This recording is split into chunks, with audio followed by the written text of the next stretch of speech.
এইমাত্র পাওয়া বরাক উপত্যকার কাছাড় জেলার 114 লক্ষ্মীপুর বিধানসভা আসনে প্রত্যাশা মতোই এগিয়ে রয়েছেন বিজেপি প্রার্থী মন্ত্রী কৌশিক রায়। চতুর্থ রাউন্ড গণনার শেষে বিজেপি প্রার্থী পেয়েছেন 26,490 ভোট। বিপরীতে কংগ্রেস প্রার্থী এম শান্তি কুমার সিং পেয়েছেন 2523 ভোট। বড়খলায় কংগ্রেস প্রার্থী অমিত কালুয়ার থেকে বহু ভোটে এগিয়ে রয়েছেন বিজেপি প্রার্থী কিশোর নাথ। উদারবন সমষ্টি বিজেপি প্রার্থী রাজদীপ গোয়ালা 6,508টি ভোট পেয়েছেন। কংগ্রেস প্রার্থী অজিত সিং 1,038।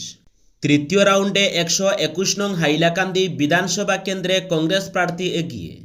বিজেপি পেয়েছে 4,192 ভোট, কংগ্রেস পেয়েছে 4,978।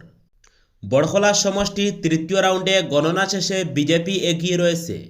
117 নং বড়খলা বিধানসভা সমষ্টিতে ভোট গণনার তৃতীয় রাউন্ড শেষে বিজেপি প্রার্থী উল্লেখযোগ্য ব্যবধানে এগিয়ে আছেন। বিজেপি 19,978 ভোট পেয়েছে, কংগ্রেস পেয়েছে 7,474 ভোট। চতুর্থ রাউন্ড শেষে উত্তর করিমগঞ্জ সমষ্টিতে কংগ্রেস পেয়েছে 23,413 ভোট, বিজেপি পেয়েছে 15,780। হাইলাকান্দিতে কংগ্রেসের চতুর্থ রাউন্ড শেষে 277 ভোটে এগিয়ে রয়েছেন কংগ্রেস প্রার্থী রাহুল রায়। বিজেপি পেয়েছে 6,199, কংগ্রেস পেয়েছে 16,476 ভোট।